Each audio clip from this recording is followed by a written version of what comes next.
Hello കൂട്ടുകാരെ, ഇന്ന് നമ്മൾ പറയാൻ പോകുന്നത് ഒരാനയുടെയും കുറുക്കന്റെയും കഥയാണ്. ഒരിക്കൽ ഒരു കാട്ടിൽ ഒരാനയുണ്ടായിരുന്നു. കാട്ടിലെ ഏറ്റവും ഭംഗിയുള്ള ജീവി താനാണെന്നും ശക്തിയും ബുദ്ധിയും സൗന്ദര്യവും കൊണ്ട് മറ്റുള്ള മൃഗങ്ങളെല്ലാം തന്റെ താഴെയാണെന്നും അവൻ അഹങ്കരിച്ചു. കാട്ടിലെ മറ്റുള്ള ജീവികളെ എല്ലാം അവൻ ഭയപ്പെടുത്തി. ഒരു ദിവസം തൊട്ടടുത്ത കാട്ടിൽ നിന്നും ഒരു കുറുക്കൻ അവിടെ എത്തി.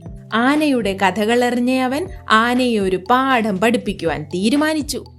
അടുത്ത ദിവസം കുറുക്കൻ ആനയുടെ അടുത്തെത്തി. എന്നിട്ട് അവനോട് പറഞ്ഞു, ഗജരാജാവേ, ഞാൻ തൊട്ടടുത്ത വനത്തിലെ പ്രവാചകനാണ്. എനിക്ക് രാജാക്കന്മാരെ തിരിച്ചറിയുവാൻ പ്രത്യേക കഴിവുണ്ട്. താങ്കൾക്ക് രാജാവാകുവാനുള്ള എല്ലാ ഗുണങ്ങളുമുണ്ട്. താങ്കൾ രാജാവാകണം. കുറുക്കന്റെ വാക്കുകൾ കേട്ട് ആന വളരെ സന്തോഷവാനായി.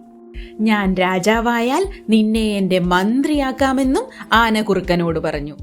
ആനയെ അവന്റെ രാജ്യം കാണിച്ചു കൊടുക്കാമെന്ന് പറഞ്ഞ് കുറുക്കൻ ഒരു പച്ചപ്പുള്ള സ്ഥലത്തേക്ക് കൊണ്ടുപോയി. ആന തലയുയർത്തി മുമ്പോട്ട് നടന്നു. കുറച്ചു ദൂരം നടന്നപ്പോഴേക്കും അവൻ ചെളിക്കുളത്തിലേക്ക് താഴ്ന്നുപോയി. ചെളിക്കുണ്ടിൽ വീണ ആനയെ ഉപേക്ഷിച്ച് കുറുക്കനോടിപ്പോയി. കാട്ടിലെ മൃഗങ്ങൾ എല്ലാവരും കൂടി പരിശ്രമിച്ച് ആനയെ ചെളിയിൽ നിന്നും പുറത്തെടുത്തു. പിന്നീട് അവൻ കാട്ടിലെ എല്ലാ ജീവികളോടുമൊപ്പം സന്തോഷമായി ജീവിച്ചു.